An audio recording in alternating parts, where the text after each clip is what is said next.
Hello everyone, welcome to JPS platform. I am Vinay Rajput and आज हम लोग क्या बात करेंगे? आज सेल पे बात करेंगे। पिछला लेक्चर मैंने सेल पे लिया और सेल की बेसिक अंडरस्टैंडिंग मैंने दी थी आपको। Basic understanding in the sense कि मैंने सेल्स की डिस्कवरी के बारे में बताया, रॉबर्ट हुक की बात की, उसके बाद मैंने आगे सेल थ्योरी की बात की। सेल थ्योरी में मैंने सेलिडन और स्वान की बात की, रुडोल्फ विर्को की बात की। तो बहुत सारी चीज मैंने पिछले क्लास में आपको बताई थी ताकि आपको अंडरस्टैंडिंग हो जाए सेल कैसे आया। और मैं पिछले लेक्चर से ही, क्योंकि मेरी पुरानी लेक्चर जो आई है सेल से पहले की लेक्चर्स, मैंने कई बार लिविंग सेल्स पे मैंने कुछ बताया आपको। एंटोनी वॉन लीeuwenhoek के बारे में बताया, मैंने लिविंग सेल्स की बात की, मैंने सुबराइज सेल, जो मैंने कॉर्क का सेल मैंने पिछली क्लास में बात किया था। रॉबर्ट हुक ने जो कॉर्क सेल है ना, कॉर्क को उसको माइक्रोस्कोप के अंदर उन्होंने देखा था, तो वो एक डेड सेल होती है, वो सेल वाल का पार्ट है। But living cell Antonie van लीeuwenhoek ने खोजा था। होलैंड के साइंटिस्ट थे ये। एक्चुअली साइंटिस्ट नहीं थे, एक तरीके से ये दुकान में शॉपकीपर थे, ठीक है ना। बट इनका रोल साइंटिस्ट से कम नहीं है। माइक्रोस्कोप इन्होंने बनाया। माइक्रोस्कोप बनाने के बाद इन्होंने रेन वाटर में और दांतों में इन्होंने बैक्टीरिया को खोजा, प्रोटोजोआ को खोजा, स्पर्म को खोजा। दांतों में नहीं, रेन वाटर में बैक्टीरिया को खोजा और उसके बाद स्पर्म को खोजा उसी माइक्रोस्कोप से। प्रोटोजोआ को भी खोजा। प्रोटोजोआ क्या होते हैं मैं आपको बताऊंगा कि प्रोटिस्ट जगत में आप पढ़ोगे, किंगडम प्रोटिस्टा में प्रोटोजोआ वगैरह पढ़ोगे, अमीबा पढ़ोगे, अंट अमीबा पढ़ोगे, उसमें बहुत सारी चीजें हैं, उसमें बीमारी भी पढ़ोगे। अंट अमीबा हिस्टोलाइटिका क्या है, जिंजीवैलिस क्या है, ये सारी चीज मैं पढ़ाऊंगा, टेंशन नहीं लेना है, छोड़ूंगा कुछ नहीं। एग्जाम में आपका वही आएगा जो इधर से पढ़ा रहा हूं, क्योंकि दुनिया बहुत बड़ी है। उसमें से जो मेन चीज आपके एग्जाम में पूछी जा सकती है वो उस तरीके से मैं पढ़ा रहा हूं, ठीक है। तो लास्ट क्लास में मैंने बात की थी सारी चीजों की, थोड़ा सा रिवाइज करा देता हूं आपको। सेल क्या है? आपसे अगर कोई पूछे सेल क्या है तो क्या बताओगे? जल्दी बताइए। हाँ मैं सुन रहा हूं, बताओ जल्दी। What is cell? What is cell? जल्दी बताइए।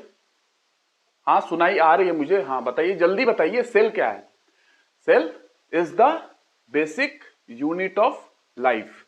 सेल क्या है? जीवन की मूलभूत इकाई है, ठीक है। और क्या है?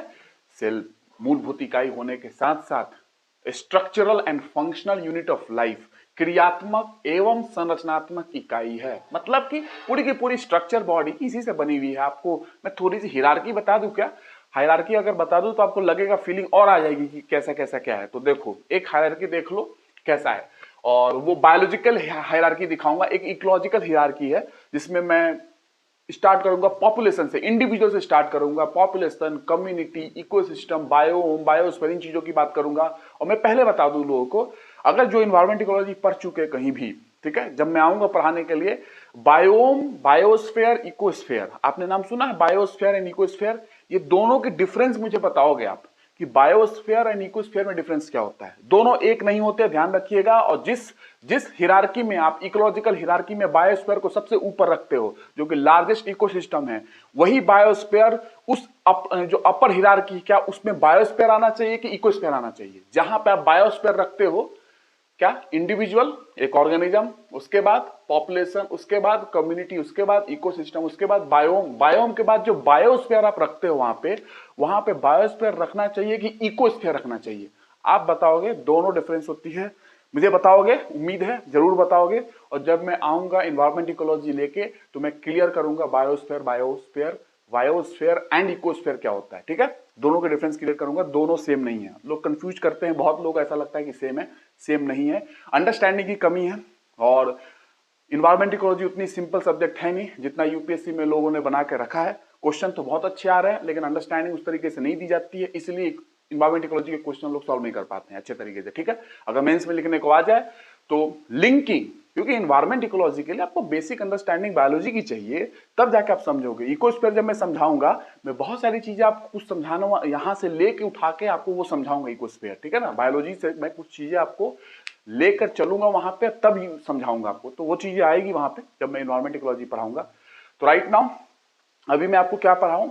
अभी मैं आपको, आज मैं क्या करने वाला हूं, आज मैं प्रोकैरियोटिक सेल्स और यूकैरियोटिक सेल्स। देखिए, सेल को न्यूक्लियस के आधार पे, सेल को न्यूक्लियस के आधार पे हम दो भाग में बांट सकते हैं। एक्चुअली अगर आप मुझसे पूछो, अगर हाई लेवल पे मुझे पढ़ाना हो तो मैं तीन भाग में बांटूंगा, ठीक है। मीजोकैरियोटिक सेल्स भी होते हैं, eukaryotics, mesokaryotics and prokaryotics. But high level पे अगर मैं जाऊंगा तो वहां पे मुझे बहुत सारी चीज बताना पड़ेगा। बट आपके लेवल पे दो टाइप के सेल्स आप पढ़ते हो, और आपके एग्जाम में भी दो टाइप के ही सेल्स आपके लिए सफिशियंट है, ठीक है। Prokaryotics, eukaryotics. लेकिन मैं एक तीसरा जो है मैं हिंट तो कर दूंगा आपको कि हिंट ले लो, मीजोकैरियोटिक सेल्स के हिंट क्या, आप मुझसे पढ़ रहे हो तो इतनी हिंट मिलेगी आपको, ठीक है ना। तो आप देखो क्या है एक्चुअली।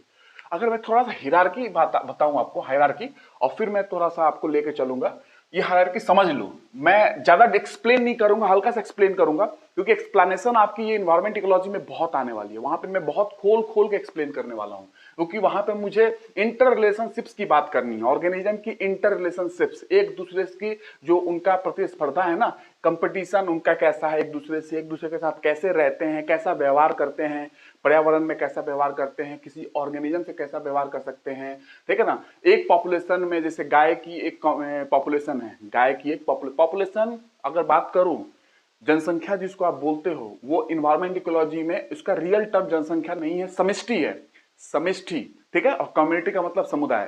तो एक्चुअली क्या है, पॉपुलेशन का मतलब समष्टि, बट आप नॉर्मल ह्यूमन में क्या बात करते हो, जनसंख्या, बट वहां पे जनसंख्या नहीं बोलेंगे, इन्वायरमेंट इकोलॉजी में समष्टि यूज करते हैं। जैसे बायोम को जियोम के नाम से जानते हैं, मैं चीजें वहां पे क्लियर करूंगा आपको, ठीक है।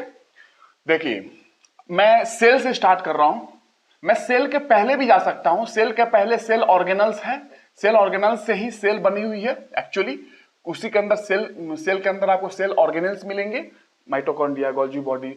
उसके ऊपर जाओगे तो एटम्स हैं, ठीक है, एटम्स, मॉलिक्यूल्स, ठीक है। उसके और ऊपर जाओगे तो एटम्स के अंदर जाना पड़ेगा, इलेक्ट्रॉन, प्रोटॉन, न्यूट्रॉन, जो कि न्यूट्रॉन और प्रोटॉन न्यूक्लियस में पाए जाते हैं, मैं केमिस्ट्री पढ़ाऊंगा आपको, टेंशन ना लेना। और इलेक्ट्रॉन बाहरी ऑर्बिट्स में आपको नॉर्मली होते हैं, ठीक है।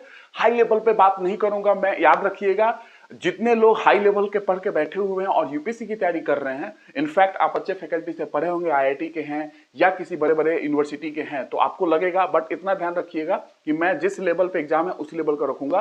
बट इलेक्ट्रॉन्स की जो मूवमेंट होती है, एक वेव मूवमेंट होती है, और वो वेव है नहीं है, क्वांटम मैकेनिक्स की क्या रोल उसमें है, मैं उस लेवल पे बात नहीं करूंगा। बट इतना समझिएगा कि मुझे वो सारी चीजें पता है, आपके फैकल्टी को, आपके टीचर को सारी चीजें आती है। तो कहीं ना कहीं आप मुझे जब हाई लेवल पे देखोगे यूट्यूब में पढ़ाते वक्त, पढ़ाते समय, तो आपको वो वीडियोस मिलेंगी कि मैं जब इलेक्ट्रॉन की बात करूंगा कि इलेक्ट्रॉन की नेचर क्या है, वेव नेचर है कि नहीं है, कैसी बात कर सकते हो, मैक्रोस्कोपिक लेवल पे क्या बात कर सकते हो, माइक्रोस्कोपिक लेवल पे मैं चीजें डिस्कस करूंगा उसमें। But right now UPSC is the main M, and PSC, MPPSC, UPPSC, Bihar PSC, Jharkhand PSC, RAS exam, उसके हिसाब से दिस इज द बेस्ट जो मैं दे रहा हूं, ठीक है। सेल, सेल के बाद सेल, जब सिमिलर टाइप्स ऑफ सेल, एक प्रकार की सेल जब मिलती हैं और परफॉर्मिंग ए पर्टिकुलर फंक्शन, कोई एक फंक्शन, कोई एक कार्य कर रही है ना, कोई एक कार्य कर रही है एक प्रकार की सेल्स मिलके, तो उसको बोलते हैं टिश्यू, उत्तक, ठीक है। ये कोशिका, ठीक है, दिस इज टिश्यू, उत्तक। कैसे सेल, एक प्रकार के सेल्स मिलके क्या बनाते हैं, उत्तक, एक प्रकार के सेल, ठीक है, टिश्यू। अब टिश्यू कोई किसी को लग रहा हो कौन सा एक प्रकार क्या है, कनेक्टिव टिश्यू एक एग्जांपल है, मस्कुलर टिश्यू एक एग्जांपल है, इपिथेलियल टिश्यू एक एग्जांपल है, नर्वस टिश्यू एक एग्जांपल है, समझ रहे हो ना। ये चार प्रकार के टिश्यू मेनली पढ़ते हैं, तो एग्जांपल हो गए, क्या है, muscular tissue, connective tissue, neural tissue, nervous tissue, neural, आप न्यूरॉन्स का नाम सुना होगा, ठीक है। एपिथेलियल टिश्यू, एपिथेलियम का नाम सुना होगा, स्किन एपिथेलियम है ना, केराटिनाइज एपिथेलियम होती है, सिंपल स्क्वामस केराटिनाइज एपिथेलियम, कौन सी एपिथेलियम, एंडोथेलियल सेल्स क्या होते हैं, सारी चीजें मैं थोड़ा बहुत हिंट करूंगा, आपको एग्जाम में नहीं जाना है, बट एपिथेलियल वगैरह आपको पता होना चाहिए, एपी क्या है, ऊपर लेयर, थीलियल मतलब क्या है, आपको बता दूंगा मैं सारी चीजें, ठीक है। बट यही तो रिस्ट्रिक्शन आपके एग्जाम की, कि साइंस टेक्नोलॉजी है बट डिटेलिंग में नहीं जा सकते, लेकिन आजकल पूछी जा रही है, पहले नहीं पूछी जाती थी क्वेश्चन, आजकल पूछी जा रही है, तो जब क्वेश्चन जैसा आ रहा है वैसा पढ़ाना पड़ेगा, जाहिर सी बात है। इसीलिए थोड़ा सा लेवल पे चलेंगे, ताकि पहले से तैयारी ऐसी हो कि कहीं से घबराने की कोई दिक्कत ना हो कि अरे यार कम पढ़ाऊं क्या यार, जितना मैंने पढ़ा है क्या सफिशियंट है क्या, ये टेंशन नहीं होगी आपको, जितना आपने पढ़ा है मोर देन सफिशियंट है जो मुझसे आप पढ़ रहे हो, ठीक है। टिश्यू, टिश्यू के बाद टिश्यू सिस्टम,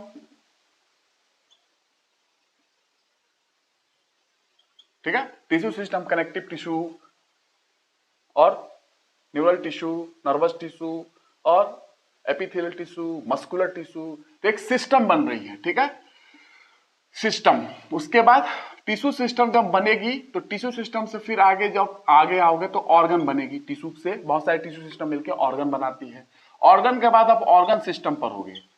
ऑर्गन सिस्टम जैसे रिप्रोडक्टिव सिस्टम, जैसे रेस्पिरेटरी सिस्टम, प्रजनन तंत्र, श्वसन तंत्र, डाइजेस्टिव सिस्टम, पाचन तंत्र, ऐसे बहुत सारे सिस्टम। इंटीग्यूमेंट्री सिस्टम, एंटीग्यूमेंट्री सिस्टम स्किन से इसमें आती है, ये पढ़ना है। नर्वस सिस्टम पढ़ोगे, ब्रेन में न्यूरॉन्स के बारे में आप पढ़ोगे, ब्रेन के बारे में पढ़ोगे, स्पाइनल कॉर्ड्स के बारे में पढ़ोगे, बहुत सारी चीजें हैं, तो ये इसमें सिस्टम में आएगी। ठीक है, लिख भी लेना जो मैं बताते जा रहा हूं। ऑर्गन सिस्टम जब मिलेगी तो एक पूरी ऑर्गन, आपको अगर ऑर्गन कोई बात करें तो नॉर्मली मैं आपके लेवल बता दे रहा हूं, लगभग 80 टाइप के ऑर्गन है। 80 टाइप के। इंटरस्टिशियम एक ऑर्गन है, लास्ट नंबर 80 नंबर, और 79 मिसेंट्री। 79 नंबर ऑर्गन जो मिला था मिसेंट्री, और इंटरस्टिशियम जो है 80 नंबर का ऑर्गन है। और कभी कभी skin is the largest organ of our body, largest defensive organ of our body, largest defensive, intact skin, कहीं कटा फटा ना हो, वो जो स्किन है आपकी त्वचा है वो लार्जेस्ट डिफेंसिव ऑर्गन है। ठीक है, और इंटैक्ट स्किन, कटा फटा ना हो कहीं पे। ठीक है, कहीं स्किन कट नहीं किया हो आपने, है ना, कहीं चोट ना लगी हो, वो इंटैक्ट स्किन की बात कर रहा हूं। लार्जेस्ट डिफेंसिव ऑर्गन है। स्किन एक लार्जेस्ट एक्सक्रीटरी ऑर्गन है, मतलब स्वेट ग्लैंड्स, आपने पसीना ग्रंथि का नाम सुना होगा, सीबीएसएस ग्लैंड, तेल ग्रंथि, ऑयल ग्लैंड के नाम सुना होगा, तो वो ग्लैंड से सिक्रीशन भी निकलती है, तो इसीलिए लार्जेस्ट एक्सक्रीटरी ऑर्गन है। ओवरऑल लार्जेस्ट ऑर्गन है, ओवरऑल भी लार्जेस्ट ऑर्गन है।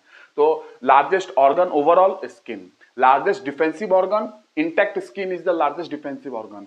लार्जेस्ट एक्सक्रीटरी ऑर्गन, उत्सर्जन में, एक्सक्रीशन क्या होता है, वेस्ट प्रोडक्ट्स को बाहर निकालना। क्यों? क्योंकि स्वेट ग्लैंड है उसकी निकलती है, सीबम है, सीबेसियस ग्लैंड है, सीबेसियस ग्लैंड सुडोरिफिस ग्लैंड के नाम से भी जानी जाती है, तो आप उतना नहीं समझो, सुडोरिफिस ग्लैंड उसी का नाम है सीबेसियस ग्लैंड का। सीबेसियस ग्लैंड सीबम निकालती है, सीबम का मतलब होता है क्या, तेल, ऑयल।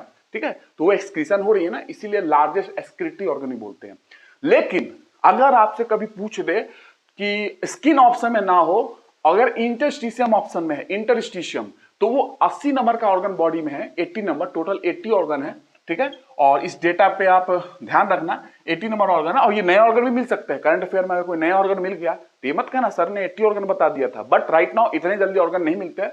इंटरस्टिशियम, इफ फ्लूइड्स की बात होती है इसके अंदर, इंटरस्टिशियम जो है,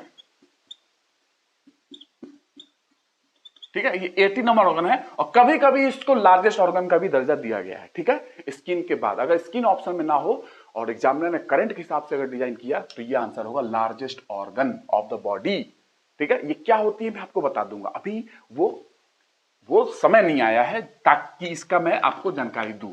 और 79 नंबर का ऑर्गन मिसेंट्री है। ठीक है, तो कभी लार्जेस्ट ऑर्गन की बात हो, स्किन भी ऑप्शन में है, ये भी ऑप्शन में है, तो मे बी आप स्किन को ही मारना, क्योंकि ये पहले से चलता आ रहा है। बट अगर स्किन ऑप्शन में नहीं आया और ये इंटरस्टिशियम ऑप्शन में है, मिसेंट्री है, इंटरस्टिशियम है, ब्रेन है, तो इंटरस्टिशियम को ऑप्शन में करोगे लार्जेस्ट ऑर्गन, सबसे बड़ा अंक। ऑर्गन सिस्टम के बाद रेस्पिरेटरी सिस्टम, डाइजेस्टिव सिस्टम, पाचन तंत्र, प्रजनन तंत्र, नर्वस सिस्टम, है ना। उसके बाद ऑर्गन सिस्टम के बाद, जैसे ऑर्गन सिस्टम, बहुत सारे ऑर्गन मिलते हैं तो क्या बनता है, शरीर बन जाएगी, बॉडी बन जाएगी। तो ऑर्गन सिस्टम के बाद पूरी की पूरी बॉडी बन गई। बॉडी मतलब एक इंडिविजुअल, ठीक है, इंडिविजुअल। तो ये अब यहां से चली जाएगी, स्टार्ट हो जाएगी इन्वायरमेंट इकोलॉजी की कहानी, इकोलॉजी। अब यहां से एक बॉडी, एक ऑर्गेनिज्म है, ये इंडिविजुअल बॉडी, ऑर्गेनिज्म बोल दो, एक ऑर्गेनिज्म बन चुका है। अब ये पॉपुलेशन बनाएगा, कम्युनिटी बनाएगा, इकोसिस्टम, बायोम, और बायोस्फीयर है कि इकोस्फीयर है, मैं बताऊंगा, या आप बताना मुझे कमेंट करके, बहुत अच्छा लगेगा। इतना समझ जाओ, जो मैं हूं फ्री ऑफ कॉस्ट दे रहा हूं यूट्यूब पे, but this knowledge you are not going to get by paying money itself. आप पैसा देके भी जल्दी नहीं पा पाओगे। क्यों? क्योंकि इसका रीजन है, आप जिस तरीके से समझा रहा हूं, आप देखो मैं क्यों इस तरीके से समझा रहा हूं, ताकि आपको चीजें आसान हो। Otherwise if I come to my level तो बहुत दिक्कत हो जाएगी लोगों को समझने में। ठीक है, if I say that cell is composed of some atoms and molecules, before that cell is composed of organelles like mitochondria, Golgi body, vacuoles, chloroplast, like that ribosomes, है ना, centrosomes. Then उसके बाद before that atoms, molecules. In atoms and molecules we have electrons, protons, neutrons. In electrons, we have leptons, we have in proton and neutron, we have quarks. How many types of quarks? Up quark, down quarks. चार strains, bottom, top, down, bottom, आपने नाम सुना? Then before that quarks के भी पहले कुछ है, बहुत सारी चीजें हैं, बट मैं चीजें इतना सिंप्लीफाइड करके, मेरा एम है कि मैं चीजों को सिंप्लीफाइड करके लोगों को इतना आसान कर दूं कि लोगों को लगे यार इतना सिंपल चीज है क्या यार, इतना सिंपल है क्या? हाँ सिंपल है, बस अंडरस्टैंडिंग की जरूरत है। ठीक है, तो पढ़िए, फ्री में कर रहा हूं आपके लिए, और आप इतना ही कर सकते हैं मेरे लिए कि आप पहली बात तो कमेंट करें। ठीक है, कमेंट क्या करना है कि लाइक वगैरह करोगे तो मुझे लगेगा कि हाँ आपको समझ में आ रही है। ठीक है ना, लाइक ही तो एक ना जाए, ऐसे तो समझ में नहीं आ रही है ना, आपने बोला नहीं ना, तो लाइक करोगे तो क्या होगा हर वीडियो में, हाँ समझ में आ रही है। कमेंट करोगे, पूछोगे क्या है और क्या है और जानकारी चाहिए, जितना है वो तो मैं दे रहा हूं, और कुछ आपको दिक्कत है वो पूछोगे तो मुझे समझ में आएगी हाँ आपको कुछ दिक्कत हो रही है, आप समझ रहे हो, लेक्चर्स देख रहे हो, तो चीजें इंटरेक्शन करो। कैसे करना है? कमेंट से जाके करो, लाइक्स के थ्रू करो, वीडियो सब्सक्राइब करोगे तो वो भी होगा कि दूसरे लोग को लगेगी हाँ अच्छे लेक्चर्स आ रहे हैं, क्योंकि नए लोग क्या होते हैं ना, सब्सक्राइबर पे जाते हैं एक्चुअली। और मैं अभी अभी आया हूं, तो अभी अभी आया हूं, ये यूट्यूब के लिए नया बात है, मेरे लिए नहीं है, क्योंकि ये मैं तो ऐसे तो 2000 साल के एक्सपीरियंस में बोल सकता हूं अपने आप को। ठीक है, अपने आप से, क्योंकि इतनी मेहनत है, एज कम है, एक्सपीरियंस में कोई कमी नहीं है। ठीक है, तो इसीलिए सब्सक्राइब भी करना जरूरी है, ताकि जो बाकी लोग हैं उनको आने में दिक्कत ना हो, वो देखे तो कहें हाँ, बाकी एंट्री जब करेंगे लेक्चर्स में तो उनको तो फीलिंग आ ही जाएगी। ठीक है ना, तो इंडिविजुअल बॉडी ये है आपका नॉर्मल बॉडी का वो cell, tissue, tissue system, organ, organ system और बॉडी बन चुकी है। बाकी इन्वायरमेंट इकोलॉजी की बात आगे करूंगा मैं। ठीक है, उसके बाद अगर बात करूं तो, और जब भी मैं कुछ बोलूं तो दिल पे ना लेना, क्योंकि मैं आप ही के लिए बोल रहा हूं, आप पढ़ोगे, मैं चाहता हूं पढ़ो इस प्लेटफॉर्म पे, क्योंकि मैं बहुत ही, ऐसा कभी भी आपके साथ नहीं होगा। अगर आप मेरे हाथ में अपनी नैया दे रहे हो, आप मेरे हाथ में आपकी बागडोर दे रहे हो, तो वो बागडोर बहुत मजबूत करूंगा मैं। ऐसा नहीं है, आप जिसको आप मान रहे हो ना कि मैं किसके यहाँ पढ़ रहा हूं, तो वो आपको फीलिंग भी होगी। जैसे जैसे समय सब्जेक्ट चलते जाएंगी आप इतना फील करोगे, यूपीएससी के मेंबर के सामने भी जाके यस आपको लगेगा कि आप ऐसे जगह से पढ़ के आए हो, यस पूछ लो जो पूछना है। ठीक है, ऐसी फीलिंग आएगी आपको। तो ये cell, tissue, tissue system, organ, organ system, body, ये है नॉर्मल। अब मैं आपको बताता हूं सेल कितने प्रकार के, आपसे कोई पूछे तो क्या बताओगे? मैं नंबर नहीं पूछ रहा हूं, नंबर नहीं, लगभग सेल की अगर बात करूं तो 200 टाइप्स ऑफ सेल है आपके बॉडी में, लगभग 200 टाइप्स ऑफ सेल। टाइप्स की बात कर रहा हूं, प्रकार, कोशिका 200 प्रकार की लगभग हैं अपने शरीर में। लेकिन नंबर ऑफ सेल की बात करूं तो कितना है? नंबर ऑफ सेल, आपसे कोई पूछे कि आपके बॉडी में कोशिका ज्यादा है कि बैक्टीरिया ज्यादा है? बैक्टीरिया ज्यादा है। Number of cell in our body, human being की बात कर रहा हूं, कुत्ता बिल्ली का सेल मत गिनने लगना। In our body is 30 trillion. ये एक डाटा है जो आई है, 30 ट्रिलियन के आसपास number of cells in our body. On an average चीजें होंगी, जाहिर सी बात है, औसतन होगी, बट ये है number of cells in our body. But number of bacteria in our body, number of bacteria in our body is 39 trillion के आसपास है। ठीक है, एवरेज होगी, जाहिर सी बात है। तो बताओ, आप कहते हो कि आपकी शरीर कोशिका से बनी है, बैक्टीरिया कहता है अबे हटा सावन की घटा, मैं बोलता हूं कि मुझसे शरीर बनी है।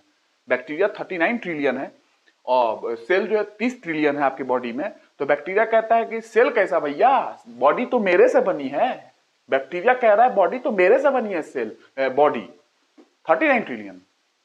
कोशिका आप बोलते हो ना कि कोशिका तो आपके बॉडी में देख लो बैक्टीरिया ज्यादा है, तो ये तो डिबेट है भाई बहुत बड़ी। ये बैक्टीरिया बोलता है कि शरीर जो है मेरे से बनी हुई है, बैक्टीरिया से। सेल बोल रहा है कि मेरे से बनी हुई है। तो ऐसे अगर देखोगे तो सीधा क्लियर है कि भाई बैक्टीरिया ही सही बोल रहा है, शरीर तो बैक्टीरिया से ही बना है, क्योंकि एक्चुअली 39 ट्रिलियन है।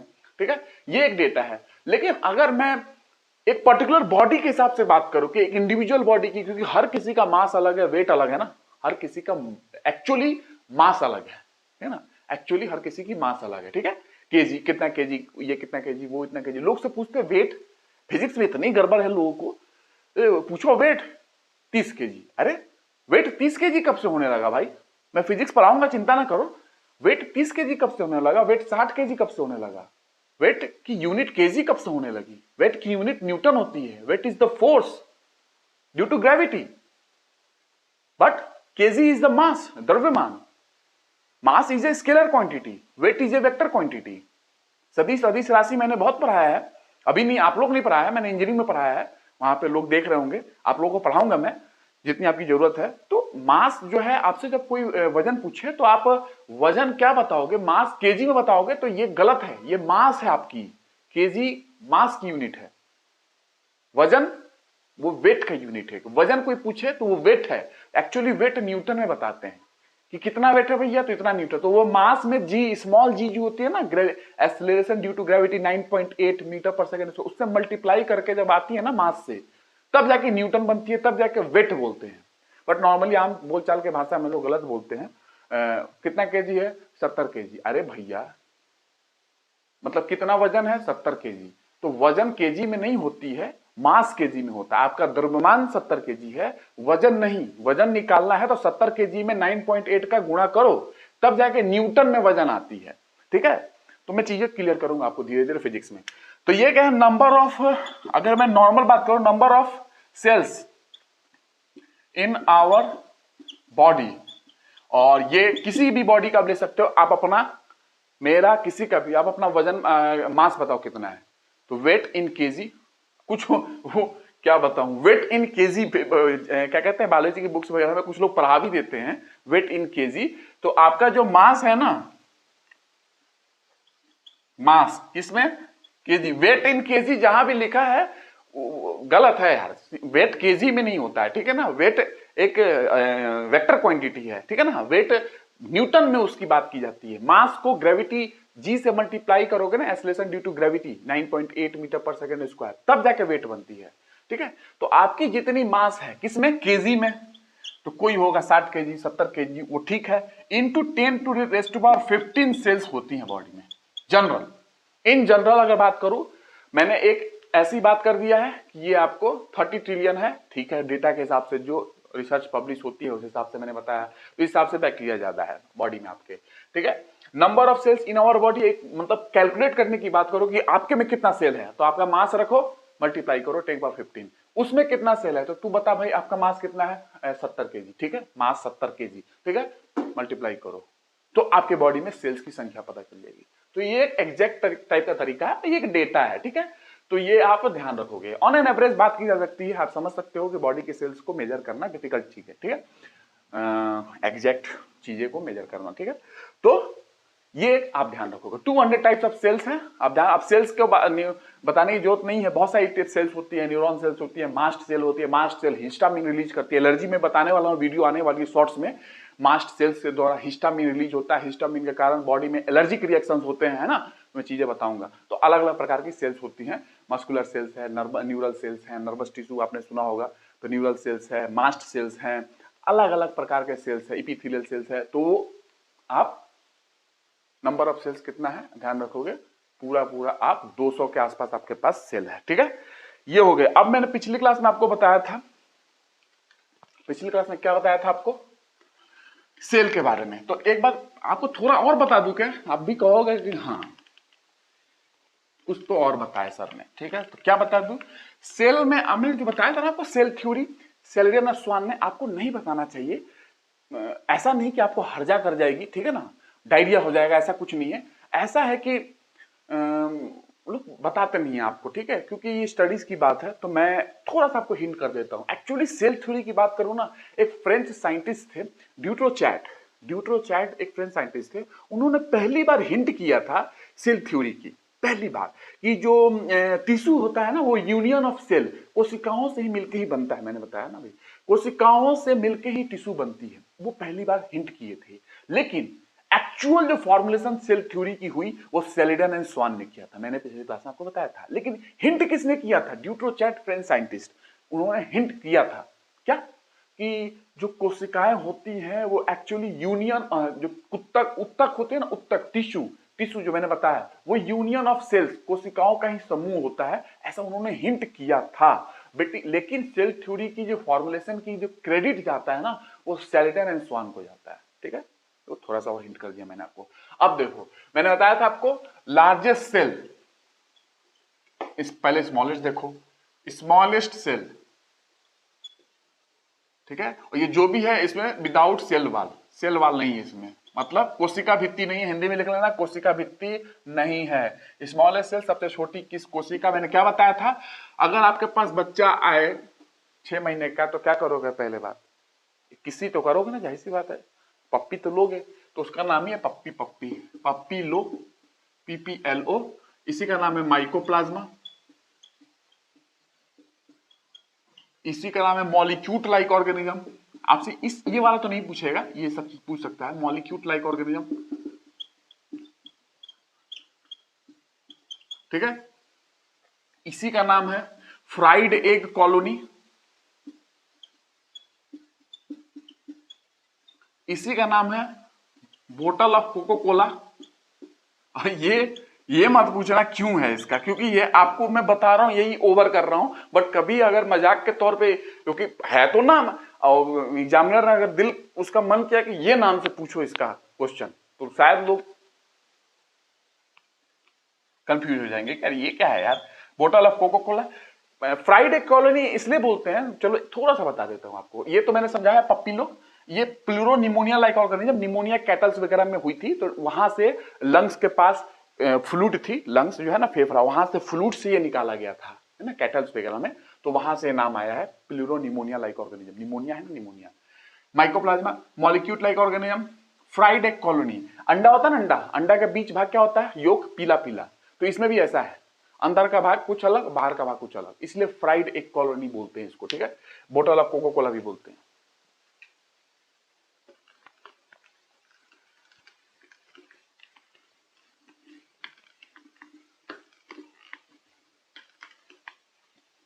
इससे बीमारी भी होती है, बट आपसे उतना नहीं पूछा जाएगा, रिकेट्सिया बताऊंगा मैं, लेकिन ठीक है। स्मॉल ये लार्जेस्ट स्मॉलेस्ट सेल हो गया जिसमें सेल वाल नहीं है, तो joker of plant kingdom, joker of microbio, आपने बताया था ना, क्योंकि मैंने बताया था पिछली क्लास में, जोकर ही बोलते हैं, क्यों, क्योंकि ये अपना शेप बदल लेता है, अपना फॉर्म बदल लेता है। सेल वाल नहीं है ना कोशिका भित्ति, तो किसी प्रकार का सेल हो जाएगा, अपना शेप बदल लेगा। तो जोकर क्या करते हैं एक्चुअली, कभी किसी रूप में कभी किसी रूप में, यही करते हैं ना सर्कस में, इसीलिए इसको भी जोकर ऑफ माइक्रोबायो या सेल बायो बोला जाता है ना।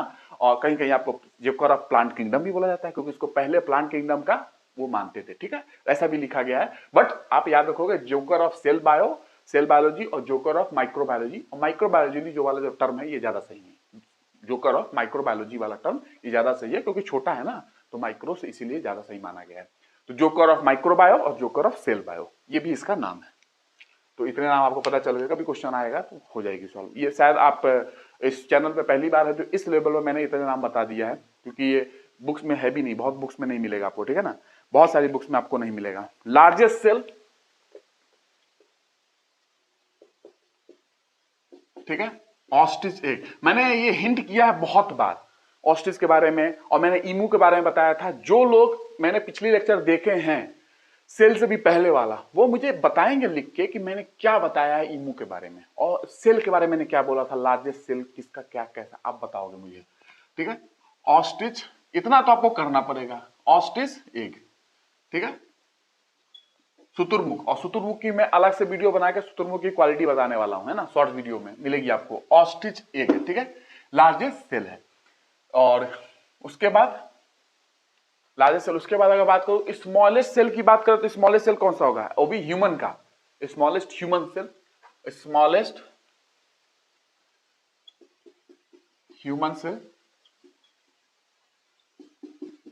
स्पर्म, शुक्राणु। किसने खोजा था स्पर्म, स्पर्म किसने खोजा था, एंटोनी वॉन लीवेनहुक ने, मैंने बताया था, उनकी माइक्रोस्कोप से उन्होंने ये खोजा। इस largest human cell,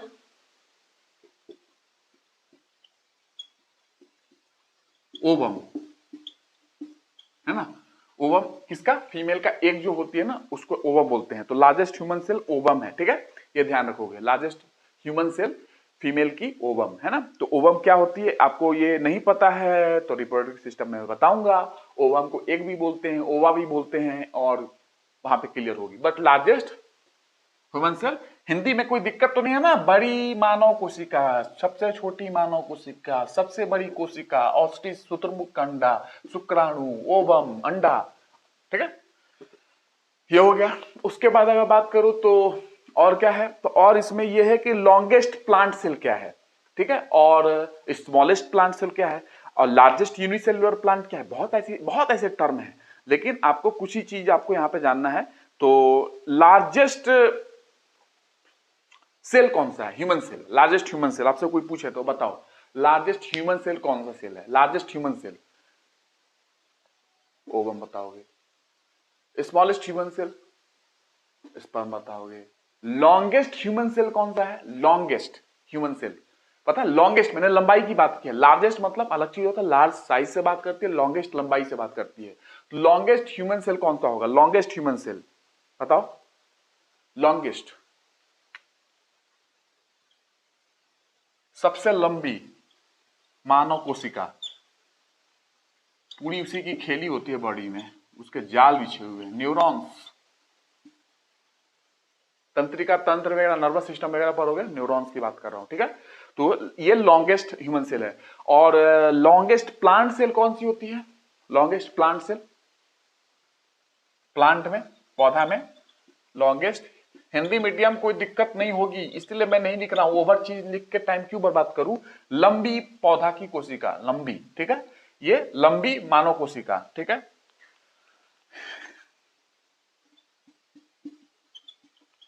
fibre of ramie कहां से निकलती है, जब मैं प्लांट की में पढ़ाऊंगा तो आपको थोड़ा सा हिंट कर दूंगा, फाइबर ऑफ रेमी किस प्लांट से निकलता है, ठीक है।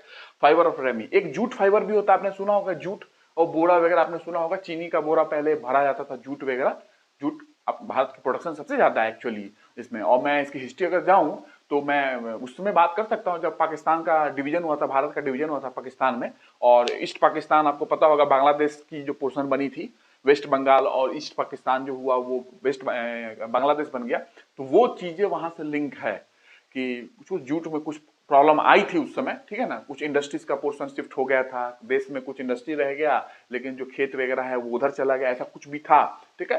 बट इतना यहाँ पे डिस्कस नहीं कर सकते अभी। और जूट आप जानते होंगे, और जूट कैसे बनाया जाता है, अगर किसी को पता हो तो मुझे बताना जूट कैसे बनाया जाता है, ठीक है। क्योंकि सिल्क में बात करूंगा, सिल्क वगैरह पढ़ाऊंगा, और टाइम मिला तो जूट भी पढ़ा दूंगा, ठीक है। बट आपसे उतना क्वेश्चन नहीं पूछा गया, लेकिन ज्योग्राफी में जब मैं आऊंगा मिनरल्स वहां पे पढ़ाऊंगा, मिनरल्स इंडस्ट्रीज की बात करूंगा, तो मुझे डिस्कस करना ही पड़ेगा थोड़ा बहुत मुझे, ठीक है। तो लॉन्गेस्ट प्लांट सेल ये हो गया। अब इस एक लार्जेस्ट क्या कहते हैं एनिमल सेल कौन सा हो गया आपका, आपने देख लिया ऑस्ट्रिच का, लार्जेस्ट एनिमल सेल है ये। लार्जेस्ट सेल का मतलब क्या बोलोगे, लार्जेस्ट एनिमल सेल, ठीक है ना, ये लार्जेस्ट एनिमल सेल में है ये, ठीक है ना, ऑस्ट्रिच का एक लार्जेस्ट एनिमल सेल है, ठीक है। और लार्जेस्ट सेल भी पूछ ले तो ओवरऑल बात कर रहा है, इसका मतलब कि हाँ लार्जेस्ट सेल का मतलब ऑस्ट्रिच का ही, शुतुरमुर्ग का अंडा ही जाएगा, ठीक है। तो ये हो गया। उसके बाद अगर बात करूं तो लार्जेस्ट यूनिसेलुलर प्लांट कौन सा है, लार्जेस्ट यूनिसेलुलर प्लांट आपको पता है, एक कोशिकीय पौधा। मैं अभी यूनिसेलुलर का मतलब क्या है मैंने बताया था पिछली क्लास में कि एक कोशिका, दो कोशिका, तीन कोशिका, चार कोशिका, तो क्या हो जाएगा बहु कोशिका।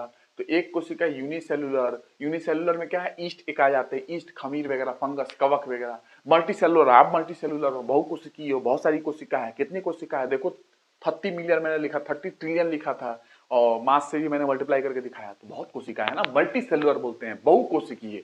तो बहु कोशिकीय जानवर भी होते हैं और एक कोशिकीय भी जानवर होते हैं। तो मैं वही पूछ रहा हूं कि लार्जेस्ट यूनिसेलुलर प्लांट कौन सा है,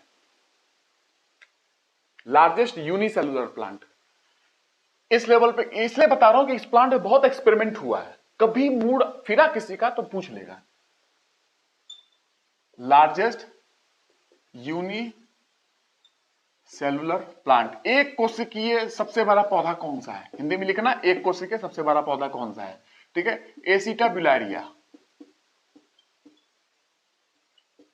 ये है इसका नाम, एसिटाब्युलारिया। ये क्या है, एसिटाब्युलारिया ये अलगी है ना, शैवाल, ग्रीन अलगी है एक तरीके का, ये एसिटाब्युलारिया, ठीक है। और ये लार्जेस्ट यूनिसेलुलर प्लांट है, लार्जेस्ट यूनिसेलुलर प्लांट है, ठीक है। तो ये ध्यान रखोगे, और इसकी एक्सपेरिमेंट वगैरह बहुत हुई इसलिए मैंने बता दिया। और कभी कभी लॉन्गेस्ट भी पूछ ले तो इसी में आपको कंफ्यूज करके पूछ लेंगे, ठीक है। तो वो यहाँ पे लार्जेस्ट याद रखना, ठीक है। और इसकी लंबाई की बात करो तो 10 से 14 सेंटीमीटर के बीच में इसकी लंबाई है, इस कोशिका की 10 से 14 सेंटीमीटर के बीच में। एक स्केल जो आपका आती है ना 15 सेंटीमीटर वाली, उससे अंदाजा लगा लो। तो ये लार्जेस्ट यूनिसेलुलर प्लांट एसिटाब्युलारिया, ठीक है।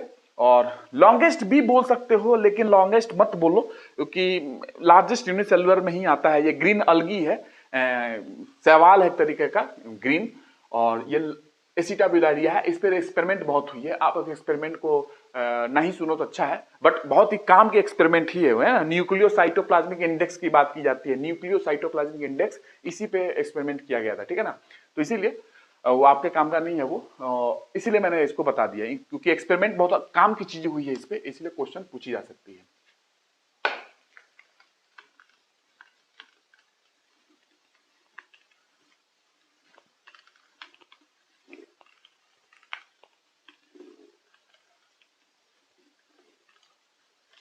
ठीक है, तो मैंने इंफॉर्मेशन में बहुत कुछ दिया आपको आज, ठीक है। और cell, plant, tissue, organ system, सारी चीजें। अब मैं आपको बताता हूं कि on the basis of nucleus,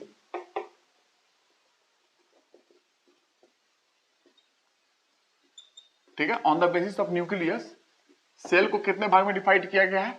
केंद्रक के आधार पे, हिंदी में लिखोगे केंद्रक के आधार पे,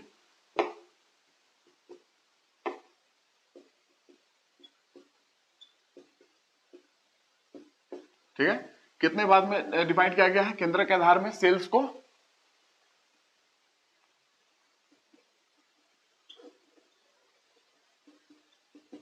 इनटू, सारे एक ही कलर से मैं लिख रहा हूं,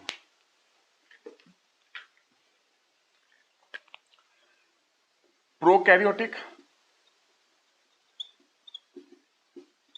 सेल, यूकैरियोटिक सेल, और एक और होती है मीजोकैरियोटिक सेल, ठीक है ना। मीजोकैरियोटिक सेल्स डाइनोफ्लैजेलेट्स आते हैं उसके अंदर। आपसे तो पूछा नहीं जाएगा मे बी, बट लिख लो, ठीक है, लिख लो। मीजोकैरियोटिक, मीजो मतलब समझ रहे होंगे, मीजोकैरियोटिक, मीजोस्फीयर पढ़ोगे, मीजोस्फीयर याद करो, मीजोस्फीयर एटमॉस्फेयर में मीजोकैरियोटिक सेल, ठीक है। ये है, बट आप मेनली यही याद रखोगे, यही आपका काम का है, ठीक है, on the basis of nucleus. तो प्रोकैरियोटिक सेल्स की बात करता हूं मैं, ठीक है, प्रोकैरियोटिक सेल्स, इसको नोट करो आप, ठीक है। On the basis of nucleus, केंद्रक के आधार में सेल्स को कितने भाग में बांटे गए हैं? तो आप बोलोगे 2 भाग में। तो कोई अगर ज्यादा पूछे तो कहना 3 भाग में। क्यों 3 भाग? आप समझ चुके होंगे क्यों मैंने बोला 3 भाग में। एक मीजोकैरियोटिक सेल भी आता है, ठीक है, तो ये ध्यान रखोगे। तो उसके बाद अगर बात करूं प्रोकैरियोटिक सेल्स की, मैं अगर बात करूं आपसे, तो प्रोकैरियोटिक सेल्स में आज आपको पढ़ाऊंगा, ठीक है। और प्रोकैरियोटिक सेल्स और मीजोकैरियोटिक सेल्स और यूकैरियोटिक सेल्स, इसमें सबसे इंपॉर्टेंट आपसे कोई पूछे तो प्रोकैरियोटिक और यूकैरियोटिक के डिफरेंस की बात की जाती है कि इसमें डिफरेंस क्या है, ठीक है। तो इसमें डिफरेंस आज मुंह से बोल देता हूं आपको ओरली, ठीक है, और फिर कल मैं उसको नोट करवा दूंगा, ठीक है। उसके बाद फिर आगे पढ़ेंगे प्लांट सेल, एनिमल सेल के डिफरेंस करने हैं। आज मुंह से ही सुन लो, ठीक है। मुंह से क्या सुनना है? Prokaryotic cell. प्रोकैरियोटिक का मतलब कोई पूछे, प्रोकैरियोटिक, कैरियन का मतलब क्या होता है? न्यूक्लियस। तो karyology study of nucleus, karyology study of nucleus, और न्यूक्लियस का आधार पे बांटा आपने। तो prokaryotic, pro means primitive, pro means primitive पुराना, कुछ पुराना है, और कैरियन मींस न्यूक्लियस, तो न्यूक्लियस कुछ पुराना है, मतलब पुराना न्यूक्लियस टाइप का है। न्यूक्लियस पुराना मतलब क्या है कि ऐसा न्यूक्लियस जो ऑर्गेनाइज नहीं हुआ है ना, अभी पुराना है। जैसे जैसे धीरे धीरे समय बीता, यूकैरियोटिक सेल्स बने, तो उसका न्यूक्लियस यूकैरियोटिक हो गया। यू मतलब ट्रू, और कैरियोटिक मतलब कि कैरियन मतलब कि न्यूक्लियस, ठीक है, ट्रू न्यूक्लियस। ट्रू न्यूक्लियस मतलब अब इवॉल्व हो चुका है, डेवलप हो चुका है यूकैरियोटिक की न्यूक्लियस, ठीक है। तो डेवलप क्या होगा? अरे कुछ नहीं है, न्यूक्लियस की जो बाहर की न्यूक्लियर मेम्ब्रेन है वो आ चुकी है यूकैरियोटिक में, अब डेवलप हो गया। और जो प्रिमिटिव था, प्रोकैरियोटिक था, तो न्यूक्लियस की जो न्यूक्लियर मेम्ब्रेन है वो डेवलप नहीं थी, अनऑर्गेनाइज थी, अब्सेंट थी, कुछ भी बोल सकते हो, इनसिपिएंट थी, ऐसा था, तो इसको प्रोकैरियोटिक बोलते हैं। प्रो मींस प्रिमिटिव, पुराना है। पुराना है तो मतलब क्या है? अभी उतना डेवलप नहीं हुआ है। क्या डेवलप नहीं हुआ? इसकी न्यूक्लियस डेवलप नहीं है। क्या न्यूक्लियस में क्या डेवलप नहीं हुआ? तो इसकी न्यूक्लियस में न्यूक्लियर मेम्ब्रेन जो है ना, न्यूक्लियर मेम्ब्रेन, झिल्ली, नाभिकीय झिल्ली, वो अभी ऑर्गेनाइज नहीं है, अच्छे से बनी नहीं है, और बोल सकते हो अब्सेंट है, अनऑर्गेनाइज्ड है, वेल डेवलप्ड नहीं है, प्रेजेंट नहीं है, अब्सेंट बोल सकते हो, ऐसा है। लेकिन जैसे जैसे समय बीता और यूकैरियोटिक सेल्स आए तो यू मतलब हो गया ट्रू और कैरियन मतलब हो गया न्यूक्लियस। तो इस कोशिका के अंदर जो न्यूक्लियस है अब डेवलप हो चुका है, मतलब न्यूक्लियर मेम्ब्रेन आ चुकी है, नाभिकीय झिल्ली उसके बाहर आ चुकी है। अब ऑर्गेनाइज्ड न्यूक्लियस है, वेल ऑर्गेनाइज्ड न्यूक्लियस है ना, वेल डेवलप्ड न्यूक्लियस है, न्यूक्लियस प्रेजेंट है अब, मतलब कि न्यूक्लियर मेम्ब्रेन से सराउंडेड है। ठीक है, तो मेम्ब्रेन के आधार पे न्यूक्लियर मेम्ब्रेन डेवलप है तो यूकैरियोटिक, न्यूक्लियर मेम्ब्रेन न्यूक्लियस को सराउंड करते हुए नहीं है, डेवलप नहीं है, अब्सेंट है, ऑर्गेनाइज नहीं है, तो वो प्रोकैरियोटिक है। तो pro means primitive, karyon means nucleus, primitive nucleus. Eukaryotic का मतलब यू मींस ट्रू, ट्रू मतलब सच्चा, एक्चुअली डेवलप्ड है, और कैरियन मींस न्यूक्लियस, तो develop nucleus, organised nucleus, nucleus present है, मतलब कि न्यूक्लियस के बाहर न्यूक्लियर मेम्ब्रेन है, नाभिकीय झिल्ली है। ठीक है, यही मतलब है। अब इसके आधार पर प्रोकैरियोटिक और यूकैरियोटिक की स्टडी कर लो। तो प्रोकैरियोट्स में क्या आते हैं? प्रोकैरियोट्स में एग्जांपल ब्लू ग्रीन अलगी, साइनोबैक्टीरिया, आपने नाम सुना है, बैक्टीरिया नॉर्मल नाम सुनते हो, वो भी यूकैरियोट्स का एग्जांपल है। और इसके बहुत सारे आपको आर्किया में पढ़ोगे उसमें, बट आप दो याद रखना, ठीक है। और मैं धीरे धीरे, आप जानते हो मैं धीरे धीरे आपको ट्रेन करते रहता हूं, और भी एग्जाम्पल देते जाऊंगा। और यूकैरियोटिक में क्या होगा एग्जाम्पल, तुम खुद यूकैरियोटिक हो। और अमीबा का नाम सुना, अमीबा, अमीबा वो भी यूकैरियोटिक है। प्रोटिस्टा जगत में यूनिसेलुलर यूकैरियोट्स होते हैं वो, ठीक है। सब कुछ बताऊंगा, टेंशन ना लेना। ह्यूमन यूकैरियोटिक, प्लांट यूकैरियोटिक, मतलब इसका न्यूक्लियस जो है डेवलप्ड है, मतलब क्या है, न्यूक्लियस के बाहर न्यूक्लियर मेम्ब्रेन है, वेल ऑर्गेनाइज्ड न्यूक्लियर मेम्ब्रेन है, न्यूक्लियर मेम्ब्रेन वेल डेवलप्ड है, मतलब न्यूक्लियस के बाहर न्यूक्लियर मेम्ब्रेन है। अब प्रोकैरियोटिक में नहीं है, या अब्सेंट है, या ऑर्गेनाइज नहीं है, या डेवलप नहीं है अभी, ठीक है। तो ये चीज से आप जानते हो, ये है आपका प्रोकैरियोटिक यूकैरियोटिक की बेसिक डिफरेंस, जो आप ध्यान रखोगे, इसको कभी नहीं भूलोगे। Pro means primitive, karyon means nucleus, ऐसा न्यूक्लियस जो कि प्रिमिटिव है, इसका मतलब वो न्यूक्लियस न्यूक्लियर मेम्ब्रेन से सराउंडेड नहीं है, वो वेल डेवलप्ड न्यूक्लियस नहीं है, क्योंकि न्यूक्लियर मेम्ब्रेन नहीं है। की बात है, बहुत तरीके से इसको बोला जाता है, ठीक है। तो अनऑर्गेनाइज्ड न्यूक्लियस मतलब nucleus is not surrounded by nuclear membrane, prokaryotic. Nucleus is not surrounded by nuclear membrane मतलब unorganised nucleus, not developed nucleus मतलब इंसिपिएंट न्यूक्लियस, सबका मतलब एक ही है, डेवलप नहीं है, प्रिमिटिव है। यूकैरियोटिक न्यूक्लियस डेवलप्ड है, न्यूक्लियस डेवलप है मतलब मैंने बहुत बताया है, कितना बोल सकते हो, eu means true, karyon means nucleus, true nucleus. True nucleus का मतलब क्या है कि वेल ऑर्गेनाइज्ड न्यूक्लियस है, वेल ऑर्गेनाइज्ड न्यूक्लियस मतलब nucleus is surrounded by nuclear membrane, नाभिकीय झिल्ली से सराउंडेड है उसके चारों तरफ। तो well organised nucleus, well developed nucleus, nucleus present है, ऐसा भी बोल दो, सब ठीक है, ठीक है। तो इसके अंदर में प्रोकैरियोटिक की ये डिफरेंस है। नेक्स्ट क्लास में पूरी इसके डिफरेंस में बताऊंगा। आज के लिए इतना ही रखता हूं। आई होप सबको समझ में आ रही होगी। समझना बहुत जरूरी है, टाइम मैटर नहीं करता है। अगर कितना भी पढ़ लो, 20 घंटा समझ में नहीं आया तो समझ पढ़ने का क्या मतलब। मैं कम ही पढ़ो, अच्छा पढ़ो, वो जायज अच्छी बात है, क्योंकि वो समझ में आना बहुत जरूरी है। अब इसके बाद आपको कभी भी प्रोकैरियोटिक की डिफरेंस कभी भी दिक्कत नहीं होगी क्या है। मैंने हर वर्ड जो बोली जाती है, बुक्स में लिखी जाती है, मैंने सब कुछ बता दिया प्रोकैरियोटिक यूकैरियोटिक के बारे में। नेक्स्ट क्लास में राइटिंग कर दूंगा, उसकी लिख दूंगा, ताकि आपको सब कुछ और अच्छे से समझ में आ जाएगी, ठीक है। नेक्स्ट क्लास में बात करता हूँ। Thank you.